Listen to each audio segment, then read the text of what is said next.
14절입니다. 265페이지에 있습니다. 우리 같이 읽습니다. 시작. 우리가 이것을 말하거니와 사람의 지혜가 가르친 말로 아니하고 오직 성령께서 가르치신 것으로 하니 영적인 일은 영적인 것으로 분별하느니라.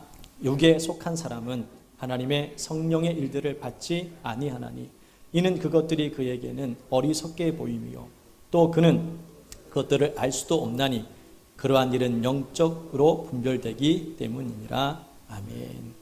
13절 마지막에 보시면은요, 영적인 일은 영적인 것으로 분별하느니라. 14절 마지막에도 그러한 일은 영적으로 분별되기 때문이라 라고 말씀합니다. 오늘 말씀 제목을 그래서 영적인 삶을 살아야 하는 이유라는 제목을 통해서 우리가 잠깐 동안 말씀을 통해서 우리가 깨닫기를 원합니다. 소 잃고 외양간 고친다는 그러한 속담이 있습니다. 소가 있기 때문에 외양간을 고치겠지요. 우리가 예배를 드리고 찬송하며 말씀을 듣고 기도하는 이유가 영혼을 잃지 않게 하기 위해서 영혼의 외양간을 고치는 그러한 시간이라는 생각을 해봅니다.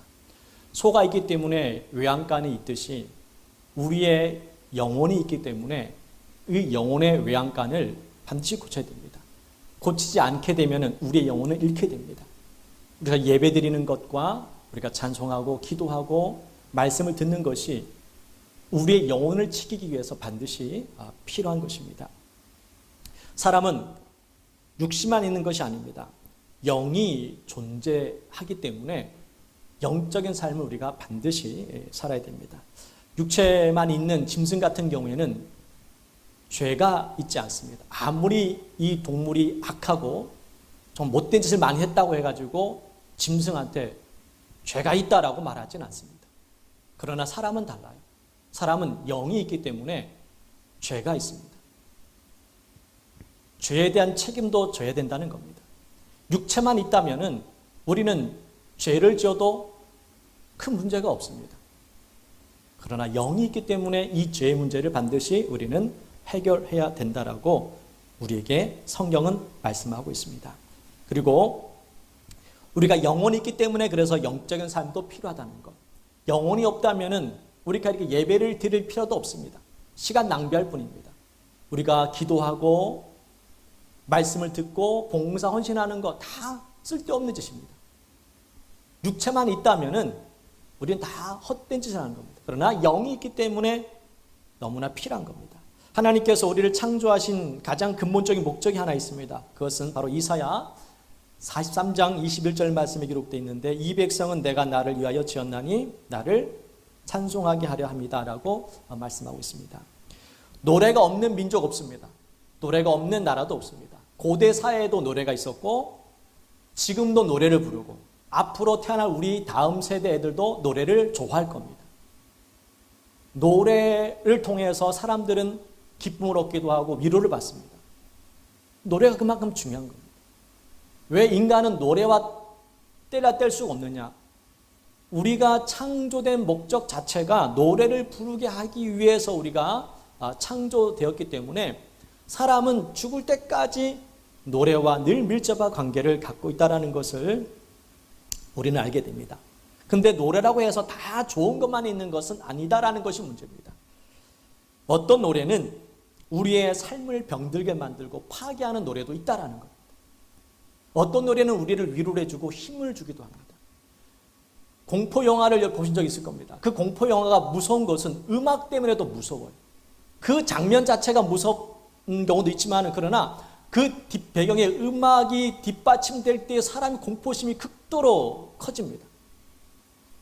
그리고 전쟁할 때에 음악을 나팔을 불지 않습니까?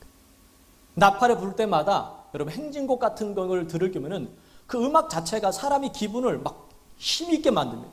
행진곡 같은 거를 들으면은 그냥 나도 모르게 그냥 힘이 막 생기면서 전쟁터에 나가도록 막 이끌어갑니다. 노래의 힘이거든요. 그런데 이 원수 마귀도 노래를 통해서 우리를 유혹할 때가 많다는 것이 문제입니다.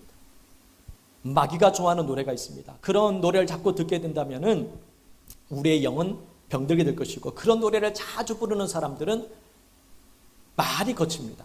행동도 거칩니다. 왜? 마귀에게 속한 노래를 듣다 보면 그렇게 사람들은 변질돼요. 제가 예전에 말씀드렸지만은 어떤 한 아이가 그런 헤이메탈을 계속 듣다 보니까는 처음에 착한 아이였는데 계속 듣다 보니까는 막 거칠어지고 욕이 막 나오고 막 때리고 폭력적으로 변하는. 근데 그 노래를 딱 끊고 노래를 한동안 안 들으니까는 이상하게 그 아이가 좀 잠잠해진다는 겁니다. 희한하지 않습니까? 그래서 음악도 감정이 있습니다. 음악도. 그 음악을 통해서 내 감정을 끌어올리기도 하고 낮추기도 합니다. 찬송이 좋은 이유가 왜입니까? 찬송을 들으면 우리의 영혼이 쉼을 얻습니다. 찬송을 들으면 내 영에 평안함을 줍니다. 그래서 찬양이 참 중요한 겁니다. 찬양은 우리의 삶을 위로를 주고 힘을 주기도 합니다. 그래서 우리가 낙심될 때 찬양 부르면 어떻습니까? 위로를 받아요. 다윗이 수금을 타면서 찬양할 때에 사울에게 드렸던 악신이 떠나가는 일이 벌어집니다. 사무엘상 16장 23절 말씀 한번 같이 읽어볼게요. 읽습니다. 하나님께서 부르시는 악령이 사울에게 이를 때에 다윗이 수금을 들고 와서 손으로 탄즉 사울이 상쾌하여 낫고 악령이 그에게서 떠나더라. 다윗이 수금을 탔는데 근데 사울에게 들어간 악신이 떠나가는 일이 벌어져요. 그리고 상쾌해져요. 사울왕이 이 귀신 때문에 고통을 당했는데 다윗이 단지 찬양만 했는데 수금을 타면서 찬양을 했을 뿐인데도 불구하고 이런 놀란 역사가 일어나는 겁니다. 저와 여러분은 찬양을 자주 들으셔야 됩니다. 유행가를 듣는 것이 죄라고 말할 수는 없지만은 그러나 좀 적당하게 들고 우리가 찬양을 주로 많이 듣고 우리가 많이 부른다면은 내 영혼의 평안과 위로와 힘이 되는 줄 믿습니다. 할렐루야. 그래서 음악도 감정이 있다. 아무렇지도 않은 그 음악이지만 내 몸과 마음과 생각조차도 그 음악을 통해서 기분이 좋아지기도 하고 나빠지기도 하고 불쾌감을 느끼기도 하고 그런 감정들이 있다는 것을 생각하면서 찬양을 자주 들어서 내 영이 살 수 있도록 그렇게 만들어가길 주의 이름 축복합니다. 예수님께서 씨를 뿌리는 비유를 통해서 우리에게 신앙생활에 관한 이야기를 하신 적이 있습니다. 밭이라고 해서 다 같은 밭은 아니에요, 여러분. 우리가 보기엔 비슷해 보여도 좋은 밭이 있고 나쁜 밭이 있습니다. 근데 좋은 밭은 어떤 밭이냐? 내가 그 밭을 관리를 어떻게 하느냐에 따라서 좋은 밭이 되기도 하고 나쁜 밭이 되기도 합니다. 좋은 밭이에요. 너무 좋은 밭인데 내가 관리하진 않아요. 그러면 그 밭은 나쁜 밭으로 됩니다. 땅을 샀는데 그 밭이 너무 안 좋은 밭, 돌도 많고 풀 너무 많이 자라 있습니다. 근데 내가 관리를 하게 되면 이 밭은 좋은 밭으로 바뀝니다. 문제는 태어날 때 나는 이 모양으로 태어났다라고 여러분 그렇게 생각하시면 안 되는 거예요. 이 마음의 밭을 관리하라고 우리에게 말씀하고 있는 것입니다. 곡식을 심는 것으로 끝나면 안 됩니다. 거름도 줘야 되고 또 잡초도 뽑아내야 되고 물도 줘야 됩니다. 관리하지 않으면은 이 곡식은 자라지 않습니다. 왜냐하면 잡초가 더 빨리 자라기 때문에 그렇습니다. 농사를 짓는 분들은 잘 아시겠지만은 이 풀은 그냥 하루 아침 일어나면 그냥 쑥쑥 자라나게 됩니다. 근데 곡식은 그렇게 잘 자라질 않아요.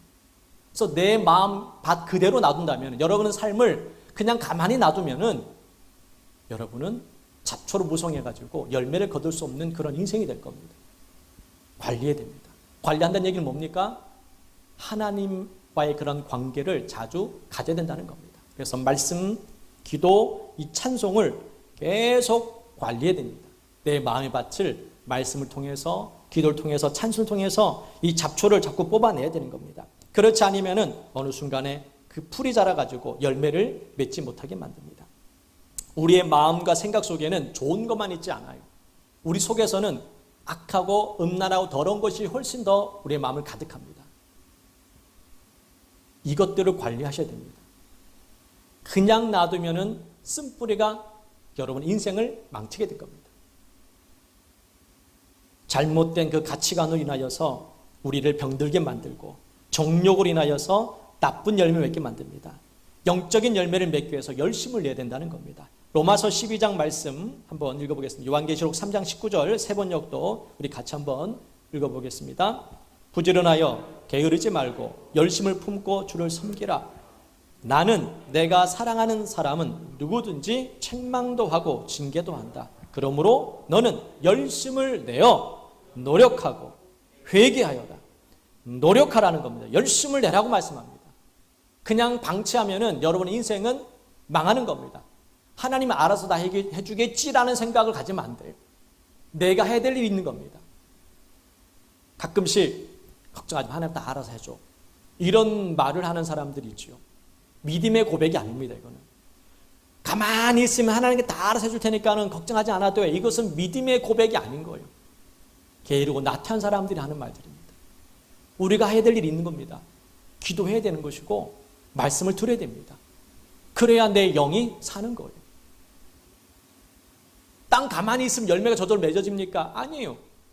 심은 대로 거두는 것이 하나님의 법칙이듯이 내가 내 영혼을 관리하지 않는다면은 우리의 영은 결국 망하게 되는 겁니다. 우리의 이 심은 씨앗들을 잘 돌봐야 됩니다. 그리고 이 씨앗은 생명의 말씀입니다. 말씀을 듣고 우리는 그 말씀을 잘 열매 맺도록 관리를 해야 되는 겁니다. 아담과 하와가 범죄함으로 생긴 결과물이 뭡니까? 우리는 이제 의로운 삶을 살려는 그런 힘이 없어요. 우리 속에는 죄가 있습니다. 이걸 죄성이에요. 죄를 짓고 싶은 성질이 우리 손에 있다는 겁니다. 가만히 있으면 좋아지는 것이 아니라 가만히 있으면 죄를 짓고자 하는 욕망이 더 커진다는 거예요. 죄성입니다. 이것은 아담 때부터 이제 시작되었던 거기 때문에 우리가 태어날 때부터 가지고 태어나는 거기 때문에 어쩔 수가 없어요. 이것을 우리가 뽑아내지 않으면은 관리하지 않으면은 우리는 죄로 말미암아 무너지게 되어 있습니다. 로마서 5장 12절 말씀 이렇게 말씀합니다. 그러므로 한 사람으로 말미암아 죄가 세상에 들어오고 죄로 말미암아 사망이 들어왔나니 이와 같이 모든 사람이 죄를 지었으므로 사망이 모든 사람에게 이르렀느니라. 우리는 아담과 하와 때문에 태어날 때부터 이렇게 죄를 가지고 태어나고 살아가는 겁니다. 그래서 우리는 죄를 짓게 되어 있는 것이고 이 죄로 말미암아 결국 사망에 이르게 되어 있습니다. 우리의 영적인 생활을 해야 되는 이유가 바로 이 죄를 이기기 위해서 우리의 욕망을 이기는 방법은 영적인 삶을 살아가야지만이 이 모든 것을 이겨낼 수가 있습니다. 제가 아는 목사님 한 분 중에 이 디스크로 협착증으로 고통을 당했던 분이 있습니다. 너무 심해서 이제 앉아 있을 수도 없고 서 있을 수도 없는 그러한 상황이었습니다. 늘 집에서 누워 있다가 주일 예배 때만 그렇게 복대를 차고 그렇게 예배를 인도하는 고통 가운데 이렇게 인도를 했습니다. 병원을 여러 군데 다녔지만은 수술을 해도 당신은 낫기 어렵습니다. 워낙 심해서 제가 술한다 할지라도 낫는다고 보장을 못합니다. 뭐 이렇게 이제 얘기합니다. 수술해도 이렇게 나을 수 있는 소망이 없다 보니까는 술해도 걱정이 되는 거예요. 그래서 할 수 있는 방법이 재활 치료를 해야 되겠다. 집에서 허리 디스크 협착증에 좋은 그러한 스트레칭과 운동을 이제 하기 시작합니다. 그 6개월 동안 이렇게 하는데 그 고통이 정말 죽고 싶을 정도로 고통스러웠대요. 그 허리 아픈 것 때문에 그냥 누워 있으면 그냥 견딜만 한데 이 치료를 위해서 그렇게 힘쓰고 있으니까 얼마나 고통스럽겠어요. 6개월 동안 이렇게 고통스럽게 있다가 6개월 정도 지나니까는 이제 설 수 있게 되었고 걸어 다닐 수 있게 되었습니다. 지금은 활동을 해도 이렇게 큰 지장 없이 활동을 하고 계세요. 그분이 완도에 계신 분이신데 그 얘기를 하면서 이 6개월 동안의 그 고통은 정말 바랄 수 없었다라고 이제 얘기를 합니다. 제가 이 말씀 드리는 이유는 우리도 관리하지 않으면은 우리의 몸은 좋아지지 않습니다. 현재 우리는 영적 디스크 같은 협착증 같은 고통을 겪고 있는 사람도 있을지 모릅니다. 가만히 있으면 해결되겠지가 아니라 관리해야 됩니다. 영적인 삶을 힘들어도 우리가 예배드리고 기도하고 찬양하는 이 영적인 삶이 쉽진 않잖아요. 이런 바쁜 시기에, 또 이 코로나 같은 이런 시기에 우리가 신앙을 지킨다는 쉽지가 않습니다. 그렇지만 고통스러운 이 순간이 우리에게 있지만은 이것을 감당하지 않고 그냥 좀 덜 아프게 편하게 있으려고 한다면 결국에는 평생 동안 걷을 수가 없는 상태가 되어버리는 겁니다. 때가 있는 거죠. 나이 들어서는 더 치료되기 힘든 상태입니다. 저와 여러분도 살아있을 때 주님의 일들을 감당해야 됩니다. 영적인 생활은 죽어서 할 수 있는 게 아니에요. 살아있을 때 됩니다. 소를 잃기 전에 외양간을 고쳐야지, 소를 잃고 나면 외양간 고쳐봤자 아무런 의미가 없는 겁니다. 내 영이 지금 주님 앞에 바로 섰을 때, 주님 앞에 나올 수 있는 이 시기에 우리가 더 영적인 삶을 살아야 될 줄 믿습니다. 우리가 말씀을 묵상하고 쉬지 않고 기도하고 늘 말씀을 가까이 해야 되는 이유가 바로 우리가 살기 위해서, 내 영이 살기 위해서, 내 삶이 복된 삶을 살기 위해서 그렇게 우리는 힘쓰고 애써야 됩니다. 산을 오를 때 보면은 여러분, 등산을 하신 분, 좋아하시는 분들 보게 되면은 길이 이렇게 잘 깨끗하게 나 있는 곳이 있고 풀이 많고 가지가 우거진 곳이 있습니다. 그게 왜 그럴까요? 사람이 많이 다닌 곳은 길이 잘 이렇게 닦여 있습니다.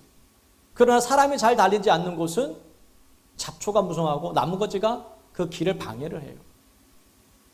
우리가 말씀을 자꾸 들어야 되고 말씀을 가까이 되는 이유가 말씀이 있어야 우리의 길이 보입니다. 말씀을 듣지 않으면 우리가 가야 할 길이 보이지 않아요. 어떤 곳이 축복의 길인지, 어떤 곳이 내 삶을 고통스럽게 만드는 길인지 보이지 않습니다. 말씀을 듣고 우리가 나갈 때에 주님께서 이렇게 말씀하셨구나, 왜 이렇게 주님께서 말씀하셨는지를 그때서야 깨닫게 되는 겁니다. 그래서 말씀을 가까이 하면은 여러분의 가는 길이 보이게 됩니다. 축복의 길이 보이게 돼 있어요. 우리 시편 1편 1절 3절 말씀 우리 같이 한번 읽어볼게요. 읽습니다. 복 있는 사람, 악인들의 꾀를 따르지 아니하며 죄인들의 길에 서지 아니하며 오만한 자들의 자리에 앉지 아니하고 오직 여호와의 율법을 즐거워하여 그의 율법을 주야로 묵상하는도다. 그는 시냇가에 심은 나무가 철을 따라 열매를 맺으며 그 잎사귀가 마르지 아니함 같으니 그가 하는 모든 일이 다 형통하리로다.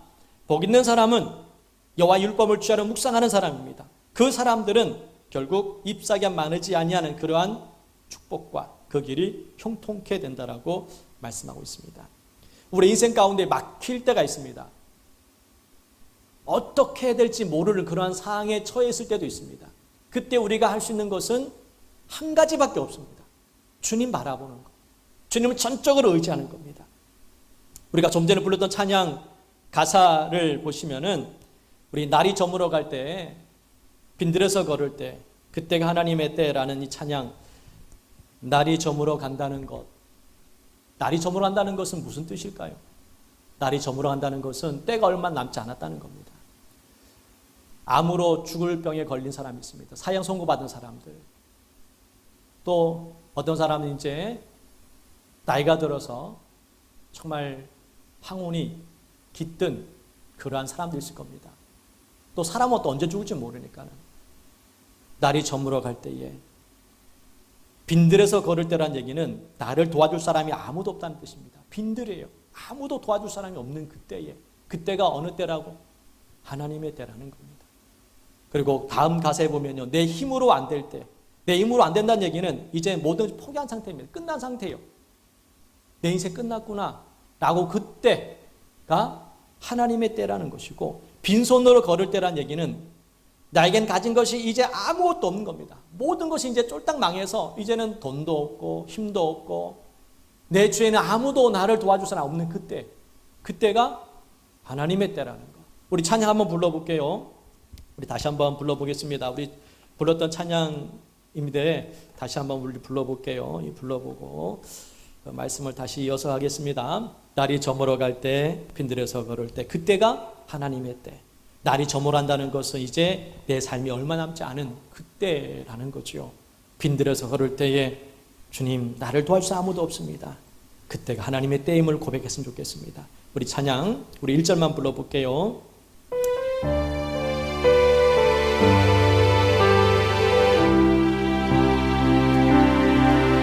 날이 저물어 갈 때, 빈들에서 걸을 때, 그때가 하나님의 때, 내 힘으로 안 될 때, 내 힘으로 빈손으로 걸을 때, 빈손으로 걸을 때가 고백해, 내가 여호와 이래, 여호와 이래. 다시 한번요. 날이 저물어 갈 때, 날이 저물어 빈들에서 걸을 때, 빈들에서 걸을 때, 그때가 하나님의 때, 내 힘으로 안 될 때, 내 힘으로 안 될 때, 빈손으로 걸을 때, 내가 고백해 여호와 이래. 주가 일하시네, 주가 일하시네, 주가 일하시네. 주께 아끼지 않는 자에게 주가 일하시네, 주가 일하시네, 주가 일하시네. 신뢰하며 얻는 자에게. 아멘. 정말 우리 하나님의 때가 있습니다. 그 때를 놓치지 않고 주님 붙들었으면 좋겠습니다. 예수님께서는 모든 것을 할 수 있는 분입니다. 그런데 기도하지 않고도 충분히 모든 일을 감당할 수 있는 예수님께서는 이상하게 날마다 매일같이 기도를 하셨다는 겁니다. 하나님 아버지께. 그러면 우리는 기도하지 않으면 살 수 없는 인간들인데, 연약한 존재인들에도 불구하고 기도하지 않고 살려고 하는 그런 마음들이 있다는 겁니다. 뭔가 잘못된 겁니다. 예수님은 왜 그렇게 기도를 많이 하셨을까요? 기도가 얼마나 중요한지 우리에게 보여주시기 위해서 그렇게 기도를 하셨던 겁니다. 성경에 나와 있는 승리한 사람들이 있습니다. 그 사람들의 공통점이 바로 기도하는 사람이었다는 겁니다. 기도할 때에 하나님의 역사가 이루어졌던 것을 보게 됩니다. 야곱이 에서에게 장다 명분을 이제 훔쳤지 않습니까? 빼앗아서 에서가 알고 도망을 치게 되죠. 살기 위해서 외삼촌 집에 도망을 칩니다. 거기에 있으면은 이제 안전할 거라서, 물론 안전했지요. 그러나 문제는 해결되는 것이 아니었습니다. 큰 부자가 되었습니다. 그리고 나와서 도망을 치듯이 있는데 에서가 막 쫓아오기 시작합니다. 400명을 거느리고 돈으로 해결하려고 합니다. 돈을 주면은 에서의 마음이 바뀔 줄 알고.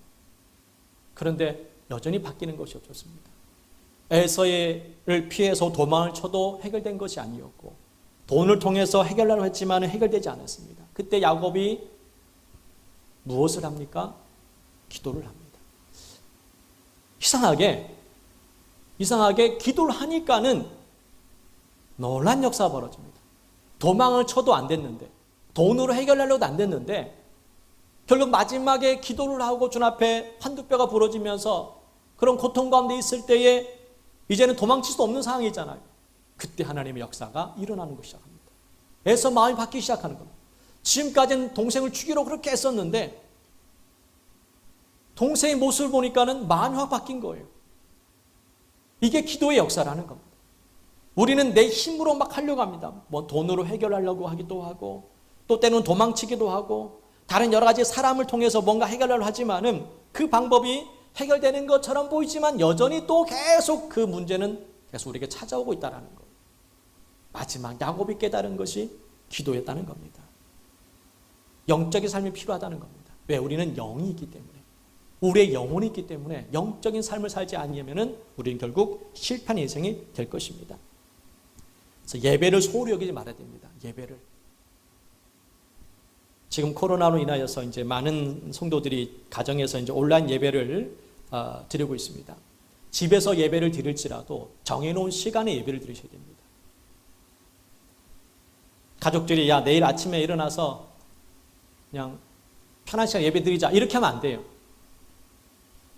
내일 11시에 아니면 10시에 뭐 이렇게 딱 정해놓고 그 시간에 모여서 예배를 드려야지. 그냥 가만히 있다 언제 다 일어날 때 이제 가만히 있다가 그때 일어나서 그때 예배 드리는 것은 그건 온전한 예배가 아닙니다. 그리고 예배 드릴 때도 우리가 집에서라도 핸드폰도 꺼놓고 또 다른 거 다 멈춰놓고 오직 예배에 집중하셔야 됩니다. 그것이 예배예요. 온라인 집에서 예배를 드려도 그렇게 그냥 편하게 그냥 누워서 그냥 아무 때나 모여서 그렇게 예배를 드리면 안 되는 거예요. 정해놓은 시간에 정성을 다 예배 드려요. 물론 예배 아닌 찬송을 들을 때라든지 말씀을 들을 때에는 그냥 편하게 누워서 말씀도 상관이 없어요. 그건 내 믿음 성장을 위해서 듣는 거기 때문에. 그러나 예배와 그냥 말씀 듣는 것은 다른 거예요. 예배는 예배처럼 드려야 됩니다.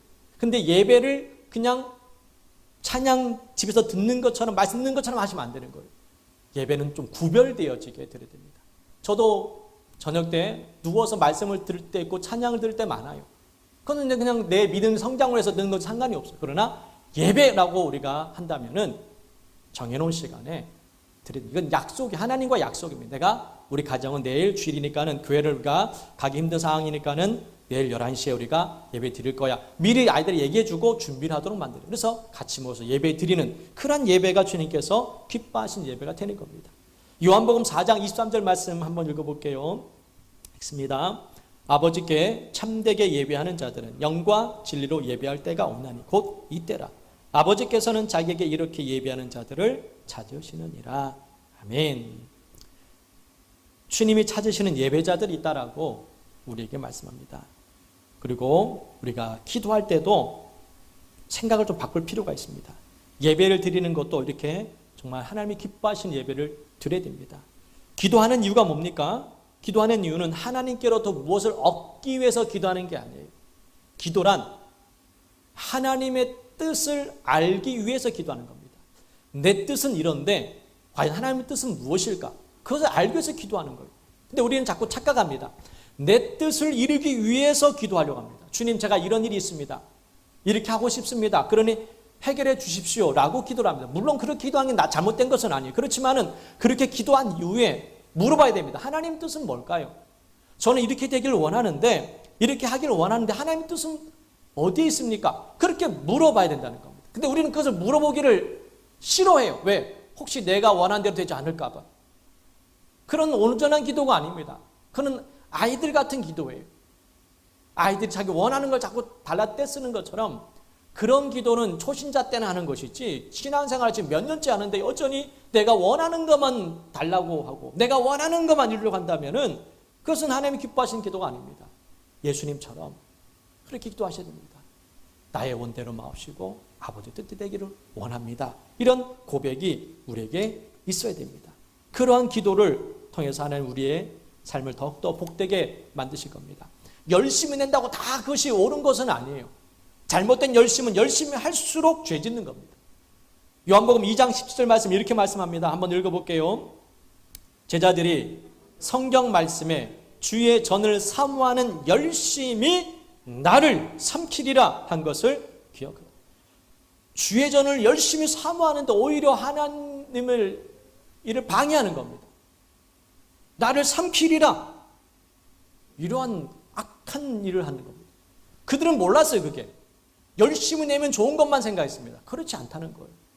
주의 뜻을 알지 못하고 열심히 하면은 오히려 그것이 결국 하나님의 일을 방해하는 일들이 많다는 것을 우리가 잊지 말아야 됩니다. 하나님께서 우리에게 하지 말라는 그러한 말씀이 있습니다. 어떤 것은 하라라고 말, 어떤 것은 하지 마라라는 말씀이 있습니다. 왜 주님께 우리에게 하라고 말씀하셨을까요? 어떤 건 왜 하지 말라고 말씀하셨을까? 우리가 잘 되기를 원하시기 때문이었습니다. 그것을 행함으로 말미암아 우리가 잘 안 되기 때문에. 하나님께서는 선악과를 먹지 말라고 말씀하셨습니다. 아담과 하와에게 선악과 먹지 마라 명령하셨습니다. 왜 먹지 말라고 하셨나요? 선악과가 너무 맛있어가지고 하나님만 먹으려고 그렇게 먹지 말라고 하셨을까요? 맛있는 건 나만 먹어야 되니까. 그게 아니잖아요. 죄를 짓게 되는 것이고 죽는 겁니다. 선악과는 먹는 날에는 정령 죽으리라. 그걸 먹으면 죽는 겁니다. 그러면 만들지 말지. 그걸 왜 만들고 먹지 말라고 하느냐? 마음이 강팍한 사람들은 이런 생각을 합니다. 그럼 뭐 만들지 말지 하나님께서. 뭐하러 만드셔가지고. 마음이 강팍한 사람들이 생각하는 공통점인 마음이에요. 저와 여러분이 하나님 뜻을 우리는 다 할 수 없습니다. 다 할 수 없지만은 그러나 중요한 것은 하나 있습니다. 하지 말라는 것은 우리가 행함으로 말미암아 좋지 않기 때문에. 육체의 부모도 자식에게 좋은 것을 줄 줄 아는데 하물며 너희 아버지께서 하늘에 계신 아버지 좋은 걸 주지 않겠느냐. 하나님의 가장 기본적인 그런 마음이 있습니다. 우리가 잘 되기를 바라시는 것. 그 마음은 어제나 오늘의 영원토록 동일한 마음입니다. 하나님 우리가 잘 되기를 바라셔요. 그렇기 때문에 하지 말라, 하라 라고 우리에게 말씀하는 것입니다. 신앙생활 우리가 왜 해야 됩니까? 영혼이 있기 때문에 그래요. 영혼이 있기 때문에. 영혼이 있다는 얘기는 뭐가 있다는 얘기입니까? 천국과 지옥이 있다라는 거예요. 이 사실 자꾸 잊어버립니다. 눈에 보이는 것만 쫓아가니까는 우리의 영혼도 보이지 않고 천국과 지옥이 잘 보이지 않으니까 자꾸 육신적인 삶을 살아간대. 분명히 영적인 삶을 살아야 되는 이유는 천국과 지옥이 있기 때문에 그런 겁니다. 우리 빌립보서 2장 12절 말씀 한번 읽어볼게요. 시작. 그러므로 나의 사랑하는 자들아 너희가 나 있을 때뿐 아니라 더욱 지금 나 없을 때에도 항상 복종하여 두렵고 떨림으로 너희 구원을 이루라. 구원을 이루라라 말씀합니다. 시편 119편 155절 말씀에도 세 번역입니다. 읽습니다. 악인은 주님의 율례를 따르지 않으니 구원은 그들과는 거리가 멉니다. 악인들은 하나님 말씀을 따르지 않는데 말씀을 따르지 않으니까 어떻게 됩니까? 구원과 멀어집니다. 영적인 삶을 살아야 되는 이유, 말씀을 가까이 되는 이유가 뭡니까? 그렇게 해야지만이 내 영이 살기 때문에 그렇습니다. 땅꺼짐이 있습니다. 여러분 우리나라에도 자주 일어나는 사건이었습니다. 사진 하나 볼게요.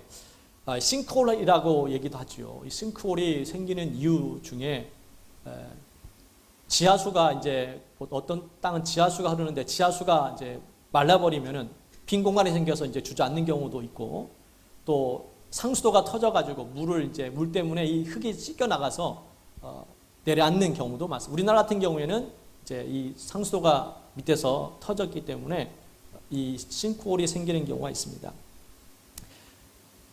영적 생활을 하지 않으면은 영혼의 땅꺼짐이 생깁니다. 우리가 기도하고 찬송하고 예배하는 이유가 이것을 우리가 땅꺼짐을 막기 위해서 필요한 거거든요. 영혼의 땅이 꺼지면은 큰 사고가 납니다. 저렇게 땅이 꺼지니까 차가 빠지기도 하고 사람이 죽기도 하고 다치는 경우들이 여러분 가끔 뉴스를 통해서 보시지 않습니까? 그와 같이 영적인 생활을 해야 되는 이유가 이런 일이 생기지 않도록 영적인 땅꺼짐이 생기지 않도록 우리가 말씀을 가까이 됩니다. 우리 마태복음 7장 26절 27절 말씀 한번 읽어볼게요. 읽습니다. 나의 이 말을 듣고 행하지 아니하는 자는 그 집을 모래 위에 지은 어리석은 사람 같으리니 비가 내리고 창수가 나고 바람이 불어 그 집에 부딪힘에 무너져 그 무너짐이 심하니라. 비가 내릴 때에 창수가 불을 때에 그 무너진다는 겁니다. 영적인 땅꺼짐 같은 일들이 벌어지는 거예요. 말씀을 우리가 듣지 아니하면은 우리 영은 결국에는 무너지는 겁니다. 에스겔 37장에 보시게 되면은 골짜기에 마른 뼈들이 가득합니다. 말랐다는 얘기 뭡니까? 생명이 없다는, 죽은 겁니다. 우리도 죽으면은 생명이 없기 때문에 말라서 이제 뼈만 남을 거예요. 그 에스겔을 이 바라봤던 환상 가운데에 그 골짜기에 뼈들이 가득했는데 그 뼈들이 살아난 역사 나타납니다. 언제 살아납니까? 성경 이렇게 말씀합니다. 에스겔 37장 4절 말씀 읽습니다. 또 내게 이르시되 너는 이 모든 뼈에게 대언하여 이르기를 너희 마른 뼈들아 여호와의 말씀을 들을지어다. 말씀을 들을지어다 라고 선포했더니 그때부터 말씀을 들을 때마다 이 뼈가 움직이기 시작합니다. 뼈가 서로 붙더니 거기에 근육이 붙고 살이 붙고 핏줄이 생기면서 사람이 움직이는 역사가 나타났습니다. 말씀을 들을 때마다 이런 역사가 나타나게 될 줄 믿습니다. 그래서 살기 위해서 말씀을 드립니다. 내 영이 살기 위해서. 말씀 듣지 않으면 내 영은 마른 뼈와 같이 되어버리는 겁니다. 살기 위해서 말씀을 들어야 됩니다. 내 편한 방식으로 살아가려고 하지 말고 말씀을 통해서 내 삶을 살아가야 됩니다. 80년대 때 데모를 참 많이 했습니다. 저는 울산에 살았기 때문에 그때 현대중공업에서 데모를 정말 매일같이 했습니다. 그때 그 최루탄 그 가스 냄새가 늘 진동을 했습니다. 그리고 대학교들도 데모를 참 많이 했죠. 대학교들마다 자유를 위해서, 민주를 위해서 이렇게 많이 이제 싸우고 데모도 많이 했죠. 제가 울산에 있을 때에 백골단이라는 게, 백골단이라고 여러분 들어보신지 모르겠지만은 백골단이 있었는데 저는 지나가다가 그 백골단에도 맞았습니다. 주머니에 장갑이 있다고 장갑을 주머니 찢더니 장갑이 나왔다고 그냥 사정없이 때리는 거예요. 그때 옆에 있는 다른 백골단이 이제 막아줘서 그나마 크게 안 다쳤지. 왜 그 사람들은 그렇게 목숨을 걸고 왜 데모를 합니까? 그들의 이념 때문에, 돈 때문에 데모를 합니다. 목숨을, 그 당시 때 여러분 다친 사람이 꽤 많았어요. 죽은 사람도 있었습니다. 그 사람 무엇 때문에 이렇게 데모를 하고 그렇게 힘든 인생을 살아갑니까? 자기의 그 뜻이 있는 겁니다. 이념을 위해서, 돈을 위해서 그렇게 목숨을 걸고 데모를 했던 것을 보게 됩니다. 그런데 우리는 어떻습니까? 영원한 삶이 있음에도 불구하고 목숨을 걸지 않고 우리가 살아간다면 뭔가 잘못된 거예요. 세상 사람들 자기의 뜻을 이루기 위해서 목숨을 내어놨는데 하물며 우리가 하나님 믿는 저 천국과 영원한 삶이 있다라면은 우리는 정말 목숨을 내어놔도 아깝지 않을 거라는 생각을 해봅니다. 그래서 저와 여러분은 세상에 있는 그러한 삶을 살아갈 때에 세상 것에만 싸우지 말고 우리가 싸워야 될 것은 영적 싸움입니다. 부부가 싸우고 부모 자식이 싸우고 성도들끼리 싸우고 교회들끼리 싸우고 그건 주님이 원하시는 싸움이 아닙니다. 우리가 싸워야 될 상대는 악한 원수마귀이고 죄와 싸워야 됩니다. 그리고 자기 나쁜 습관과 싸워야 됩니다. 그래야 내 영이 사는 겁니다. 우리 히브리서 12장 4절 말씀 읽겠습니다. 읽습니다. 너희가 죄와 싸우되 아직 피 흘리기까지는 대항하지 아니하고. 우리가 싸워야 될 상은 죄와 싸워야 됩니다. 그리고 피 흘리기까지, 죽기까지 우리가 싸워야 됩니다. 그럼 여러분의 인생은 승리해야 될 점이 있습니다. 쓸데없는 곳에 싸우지 맙시다. 쓸데없는 곳에 우리가 정말 중요한 일에 싸워야 됩니다. 지난 8월 달에 택시에 손님이 한 명 탔습니다. 이제 여자친구도 있는 거 보니까 2명이 탔겠죠. 근데 이 손님이 택시 안에서 방귀를 이제 꼈습니다. 방귀가 이제 얼마나 지독했는지 모르지만은 택시기사가 창문을 내리면서 뭐라고 막 했습니다. 그러니까 이 손님이 기분이 굉장히 나빴겠죠. 자기는 어떤 손님인데. 시비가 붙은 거예요. 시비가. 이 손님하고 택시기사가 시비가 붙어 싸움이 벌어진 겁니다. 그래서 이 택시기사가 화가 나가지고 칼로 그 손님을 찔러서 크게 다치게 한 사건이 있었습니다. 별것 아니잖아요. 방귀 한 번 꼈다고 해가지고 세상에 서로 이제 싸움이 벌어진 거죠. 기분 나쁘다고. 난 손님인데. 이런 생각 가지고 또 이 사람 또 거기다 또 뭐라 했겠죠. 손님이니까. 또 뭐라 또 이 사람도 참지 못하는 그런 모습. 죽을 뻔까지 했습니다. 사진 보니까는 이 칼이 몇 군데 찔러 상태였습니다. 이런 상황이 벌어지는 거예요. 쓸데없는 일에 우리가 이렇게 목숨을 거는 경우도 종종 있습니다. 이렇게 살지 않았으면 좋겠습니다. 말씀 하나 읽고 마치도록 하겠습니다. 우리가 영원히 살기 위해서 가장 필요한 것이 있습니다. 이 말씀을 꼭 기억했으면 좋겠습니다. 요한복음 6장 54절 55절 읽고 마치겠습니다. 같이 읽겠습니다. 시작. 내 살을 먹고 내 피를 마시는 자는 영생을 가졌고 마지막 날에 내가 그를 다시 살리리니 내 살은 참된 양식이요 내 피는 참된 음료로다. 여러분 영이 살기 위해서 이 말씀을 꼭 기억하십시오. 내 살을 먹고 내 피를 마시는 자는, 이 무슨 뜻인지 아시겠죠? 예수님의 몸과 피를 식인종도 아니고 그걸 뜯어 먹냐고 그런 생각할 수도 있겠지만은 이 뜻이 분명히 있습니다. 예수님의 그 살은 하나님의 말씀을 상징하는 것이고 예수님의 그 피 흘리신 이유는 우리의 죄를 씻기 위해서 피를 흘리셨다는 사실을 기억하십시오. 그래서 살을, 피를 먹어야지만이 마지막에 내가 그를 다시 살리리라. 예수님의 그 몸과 피를 먹어야지만이 우리가 부활한다라는 겁니다. 그래서 55절에는 내 살은 참된 양식이고 내 피는 참된 음료다. 사람이 물을 마시고 음료를 마시고 양식을 먹어야 살 수 있지 않습니까? 그래서 저와 영이 살기 위해서 하나님의 말씀, 예수님의 그 보혈을 항상 내 속에 두고 살아야 됩니다. 할렐루야. 그 사실만 기억한다면 여러분 영은 살게 될 것이고 하나님의 큰 축복을 누리게 될 줄 믿습니다. 할렐루야. 이 시간 말씀 우리 생각하면서 우리 찬양 드리는 후에 통성으로 간절히 기도하는 시간을 갖도록 하겠습니다. 우리 날이 저물어 갈 때 우리 불렀던 찬양 다시 한번 불러볼게요. 이 찬양 부르신 후에 우리의 나태하고 안일한 신앙생활을 여러분 시간 깨웠으면 좋겠습니다. 내 영이 살기 위해서 세상 사람들로 육신을 살기 위해서 얼마나 많이 열심히 살아갑니까? 잠도 자지 않고 일하는 사는 사람도 있습니다. 왜? 살기 위해서. 그렇게 몸이 아파도 열심히 살아갑니다. 살고 싶기 때문에. 그렇다면 오늘 이 시간 아니라 나태한 우리의 생각을 벗어버리고 반주 넣어주세요. 하나님의 크신 역사가 내 삶 가운데 임하게 달라고 영적인 삶을 살아야 되는 이유, 내가 살기 위해서 기도하고 찬송하고 말씀을 가까이 했으면 좋겠습니다. 이 시간 찬양 드리는 후에 간절히 기도합니다.